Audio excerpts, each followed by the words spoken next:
السلام علیکم ورحمۃ اللہ وبرکاتہ۔ امید ہے آپ تمام حضرات بخیر و عافیت ہوں گے۔ آج دوسرا درس زاد النبیل فی اصول جرح و تعدیل کا ہوگا انشاءاللہ۔ اچھے طریقے سے آپ حضرات کے سامنے میں اپنی کوشش کروں گا۔ آئیے پڑھنے سے قبل ایک مرتبہ درود پاک پڑھ لیجیے۔ اللہم صلی علی سیدنا و شفیعنا مولانا محمد معدن الجود والکرم وعلی آلہ وآلہ وسلم صلاۃ و سلام علیک یا رسول اللہ صلی اللہ تعالی علیہ وسلم۔ جیسا کہ آپ حضرات جانتے ہیں، فصل اول کی فہرست کا میں نے آپ حضرات کے سامنے تعارف کروایا تھا، تو یہ فصل اول ہے۔ تو اب چلتے ہیں فصل اول کی بحث اول کی طرف۔ تو فصل اول کی بحث اول کہتے ہیں المبحث الاول تعریف الجرح والتعدیل لغۃ و اصطلاحا۔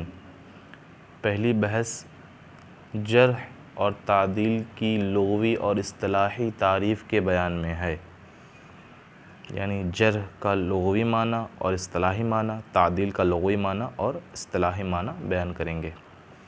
کہتے ہیں تعریف الجرح لغۃ الجرح بفتح الجیم التاثیر بالجسم بالصلاح۔ دیکھیے جرح جم کے ضمہ اور جم کے فتحہ دونوں کے ساتھ ہوتا ہے، تو جیم کے فتحہ کے ساتھ کیا معنی ہوتا ہے، جیم کے ضمہ کا کیا معنی ہوتا ہے، وہ بیان کرنے کہ جیم کے الجرح بفتح الجیم، الجرح جیم کے فتحہ کے ساتھ، التاثیر بالجسم بالصلاح جسم میں ہتھیار کے ذریعے سے اثر پہنچانا، اسے کیا کہتے ہیں الجرح۔ اور جرح الجرح یعنی بضم الجیم، جیم کے ضمہ کے ساتھ، اسم للجرح زخم کا نام، یعنی جو زخم ہوگا اس زخم کو جرح کہتے ہیں۔ یہ لغوی تعریف ہو گئی۔ وقال بعض فقہاء اللغت، اے علماء اللغت، اور بعض فقہاء لغت یعنی لغت کے جانکار، لغت کے ائمہ وغیرہ نے کہا الجرح یکون فی الابدان بالحدید ونحوہ۔ جرح یعنی جیم کے ضمہ کے ساتھ یہ بدن میں لوہے وغیرہ کے ذریعے سے، واسطے سے ہوتا ہے، یعنی لوہے وغیرہ کے ذریعے سے جب تکلیف اور تاثیر پہنچائی جائے تو اس کو الجرح جم کے ضمہ کے ساتھ۔ والجرح یکون باللسان فی المعانی والاعراض ونحوها، اور جرح یعنی جیم کے فتحہ کے ساتھ یہ زبان سے معانی اور اعراض وغیرہ میں ہوتا ہے، یعنی ظاہر میں نہ ہو بلکہ معنوی طور پر زبان سے تکلیف پہنچانا، جو تاثیر پہنچتی ہے اس کو جرح کہتے ہیں۔ جیسے مثال کے طور پر کسی کو طعنہ دینا، کسی کو گالی دینا، کسی کو ایسی بات کہہ دینا جو اس کے دل پر لگ جائے، تو یہ کیا ہو گیا جرح۔ اور لوہے ڈنڈے یا کسی بھی چیز سے ہاتھ سے مارا اور تکلیف جو پہنچی وہ جرح، ٹھیک ہے۔ اب آئیے اس کے اصطلاحی معنی کی طرف۔ تعریف الجرح اصطلاحا وفی اصطلاح محدثین، جرح کی تعریف اصطلاحی طور پر کہتے ہیں اور اصطلاح محدثین میں جرح یہ ہے ان یوصف الراوی فی عدالتہ و ضبطہ بوصف یقتضی تلئین روایتہ او تضعیفہا او ردہا۔ دیکھیے محدثین کے اصطلاح میں جرح کی تعریف یہ ہے کہ راوی کا ایسا وصف بیان کیا جائے اس کی عدالت کے سلسلے میں یا اس کے ضبط کے سلسلے میں، ایسا وصف جو اس کی روایت کے تلئین یعنی نرمی او تضعیفہا، یا اس کے ضعف یا اس کے رد، یعنی اس کی روایت کی تلئین، تضعیف یا رد کا تقاضا کرے، یعنی راوی کے ایسا وصف بیان ہو جو اس کی روایت کے تضعیف یعنی ضعیف قرار دینے کا تقاضا کرے یا اس کے رد قرار دینے کا تقاضا کرے۔ اب دیکھیے سب سے پہلے یہاں پر جو امپورٹنٹ چیز ہے وہ ہے عدالت اور ضبط، اس کو سمجھتے ہیں۔ عدالت کا کیا مطلب ہے، آگے ابھی بیان کریں گے عدالت کے تعلق سے کہ عدالت تقویٰ کو کہتے ہیں۔ عدالت کسے کہتے ہیں، ملازمت تقویٰ کو کہتے ہیں۔ اور ضبط کسے یعنی عادل، سب سے پہلے حدیث جو بیان کر رہا ہے اس کا سچا ہونا ضروری ہے نا، تو عادل ہوگا تبھی اس کی روایت قبول ہوگی، ٹھیک ہے۔ یا ضابط ہونا، ضبط معنی حافظہ، تامُّ ضبط ہے یا غیر تامُّ ضبط ہے وہ دیکھا جائے گا۔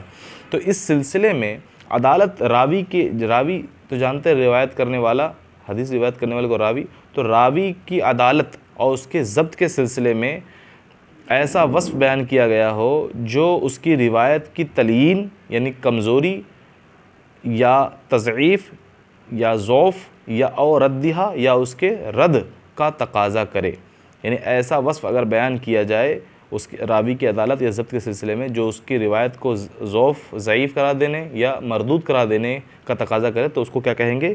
جرح. ٹھیک ہے، یہ ہو گئی جرح کی تعریف. اب دیکھیے تعدیل کسے کہتے ہیں. تعریف التعدیل لغتاً التعدیل التسویہ. تعدیل کی لغوی تعریف یہ کہ تعدیل تسویہ یعنی برابری کو کہتے ہیں. وتقویم الشیء بغیرہ وموازنتہ، اور تعدیل کہتے ہیں شے کو اپنے غیر کے موافق اور موازن قرار دینا، یعنی ایک شے کو دوسرے شے کے سامنے بھیڑانا اور اس کا موازنہ کرنا. اس کو یہ کیا کہلاتا ہے؟ یہ کہلاتا ہے تعدیل. یہ ہوگی لغوی تعریف.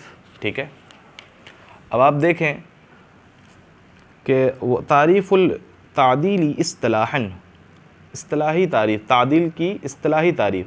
وفی اصطلاح المحدثین ان یوصف الراوی فی عدالتہ و ضبطہ بوصف یقتضی قبول روایتہ. تعدیل کی تعریف اصطلاح محدثین میں یہ ہے کہ راوی کا اس کے عدالت اور اس کے ضبط کے سلسلے میں ایسا وصف بیان کیا جائے جو اس کی روایت کے قبول کا تقاضا کرے.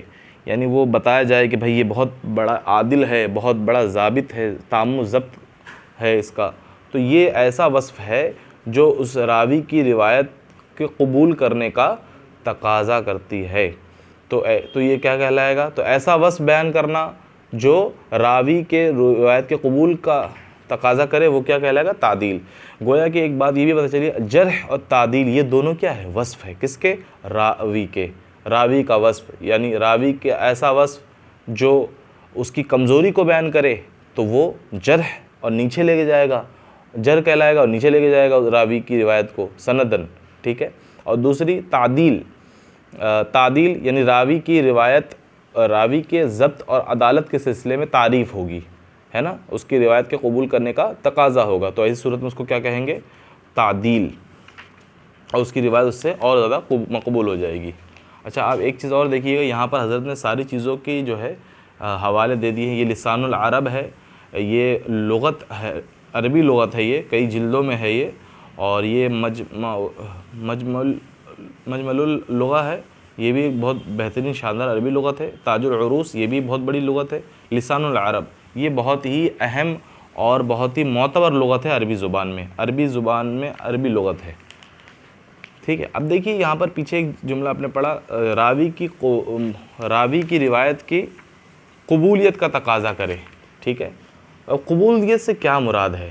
کہتے ہیں والقبول ہنا یشمل علی کل من تقبل روایتہ وتعتبر فی مرتبۃ الصحیح لذاتہ ومن تقبل روایتہ وتعتبر فی مرتبۃ الحسن لذاتہ وذلک لأن ہؤلاء یحتج بمرویاتہم وان تفاوتت مراتبها. دیکھیے یہاں پر بولنا یہ چاہ رہے ہیں، اب پہلے تو یہ سمجھیے کہ دیکھیے آپ جن لوگوں نے اصول حدیث پڑھا ہے ان لوگوں کو معلوم ہوگا حدیث کی صحت اور عدم صحت کے اعتبار سے جو درجات بنتے ہیں وہ 5 بنتے ہیں. ٹھیک ہے، صحت کے اعتبار سے، یعنی زیادہ صحت ہے تو کون سا درجہ ہوگا، کم صحت ہے تو کون سا درجہ ہوگا. دیکھیے 5 درجے ہے. پہلا درجہ صحیح لذاتہ، دوسرا درجہ صحیح لغیرہ، تیسرا درجہ حسن لذاتہ، چوتھا درجہ حسن لغیرہ، اور 5واں درجہ سب سے صحت کا سب سے کمزور درجہ ضعیف. ٹھیک ہے، ضعیف مطلب ایسا نہیں کہ مطلب وہ حدیث ہی نہیں ہے، وہ حدیث ہے لیکن راوی کے اندر وصف جو ہے وہ کمزور تھا، یہ مطلب ہے. اور اس کی جو اصطلاحی تعریف ہے وہ الگ ہوتی ہے. ضعیف کا لغوی معنی آپ حضرات ہرگز مراد نہیں لیجئے گا. ٹھیک ہے، اب دیکھیے تو اب یہاں قبول، راوی کی روایت کے قبول کا تقاضا کرنے سے کون کون سے درجات مراد ہے، تو جان لیجئے کہ یہاں قبول سے مراد صحیح لذاتہ، صحیح لغیرہ، حسن لذاتہ اور حسن لغیرہ مراد ہے. ضعیف کا درجہ مراد نہیں ہے. لیکن یہاں پر اب آپ دیکھیں گے اس عبارت میں صحیح لذاتہ تو لکھا، لغیرہ نہیں لکھا ہوا ہے، اور حسن لذاتہ لکھا، حسن لغیرہ نہیں لکھا ہوا ہے. تو میں نے حضرت سے، مصنف سے میں نے خود رابطہ کی، حضرت ہمارے استاد گرامی علامہ محمد سلمان رضا جامعی دامت برکاتہ العالی سے رابطہ کیا. میں نے عرض کیا حضور یہ تو یہاں پر تو قبول کے سلسلے میں صحیح لذاتہ اور حسن لذاتہ کا ذکر ہی ہے صرف، حالانکہ صحیح لغیرہ بھی اس میں شامل ہونا چاہیے اور حسن لغیرہ بھی شامل ہونا چاہیے. حضرت نے فرمایا کہ میں نے یہ جو عبارت اٹھائی ہے یہ توضیح الافکار کی عبارت اٹھائی ہے. ٹھیک ہے.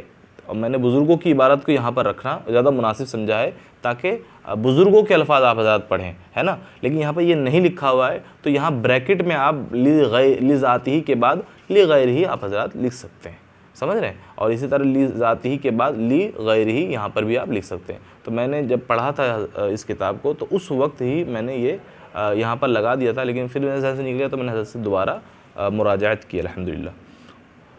تو دیکھیے اب قبول, کہتے قبول یہاں پر شامل ہے ہر اس کو جس کی روایت قبول کی جائے اور اس روایت کا اعتبار کیا جائے صحیح کے مرتبے پر لذاتہ ہی ہو یا لغیرہ ہی ہو, اور وہ جس کی روایت قبول کی جاتی ہے اور اعتبار کیا جاتا ہے حسن کے درجے پر لذاتہ ہی ہو یا لغیرہ ہی ہو. یعنی قبول سے مراد یہاں اوپر کے 4 درجات ہیں, صحیح لذاتی, صحیح لغیری, حسن لذاتی, حسن لغیری. دیکھیے یہ سارے اصطلاحات ہیں, ان کی الگ تعریف ہے مستقل, تو یہ آپ کو تعریفات اصول حدیث ہی میں ملیں گی. تو جو حضرات اصول حدیث نہیں پڑھے ان کو نہیں سمجھ آئے گا, بس اتنا جان لیجیے کہ یہ صحیح کے درجات ہیں 5, اس میں سے قبول یہاں پر جو لفظ آیا ہے اس سے وہ جو شامل ہے ان 4 ابتدائی 4 درجات کو ہی شامل ہے. ٹھیک ہے.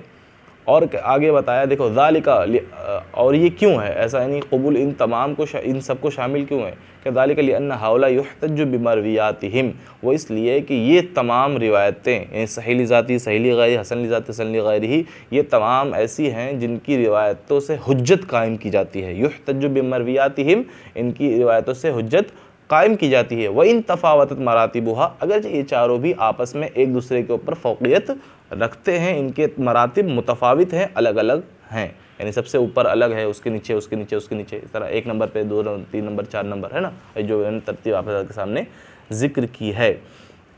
چلیے انشاءاللہ آج کا درس یہیں پر موقوف کرتے ہیں, اور امید کرتا ہوں کہ آپ حضرات کو یہ درس سمجھ میں آیا ہوگا. اور اگر کوئی پریشانی ہوتی ہے تو آپ حضرات ضرور ہم سے کانٹیکٹ کر سکتے ہیں, اور انشاءاللہ عز و جل انشاءاللہ بہت جلد ہم اصول حدیث کے درس کو بھی شامل کریں گے اور آپ حضرات کے سامنے پیش کریں گے, تاکہ جن حضرات کو اصول حدیث سے شغف نہ ہو ان کو اصول حدیث کی بھی معلومات حاصل ہو جائے.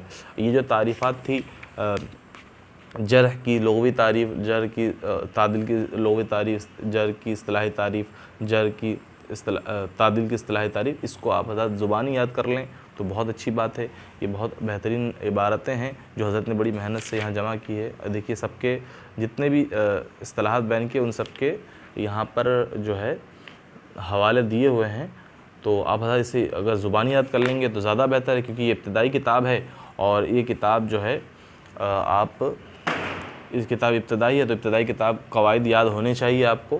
اور انشاءاللہ ضرور دعا کریں کہ انشاءاللہ عز و جل پھر سے ملاقات ہوگی, اور ایسے ہی درس انشاءاللہ ہمارا جاری رہے گا. آپ حضرات سے گزارش ہے کہ درس پڑھیں, سماعت کریں, مکمل طور پر سماعت کریں. اگر ہو سکے تو یہ کتاب منگوا لیں, اور اگر نہ ہو تو آپ موبائل میں ہی پڑھیں, اور اس کا ایک صفحے میں تاثر اور ایک صفحے میں خلاصہ جو آج آپ نے درس میں پڑھا اس کو ضرور لکھ کر لائیں. السلام علیکم ورحمۃ اللہ وبرکاتہ.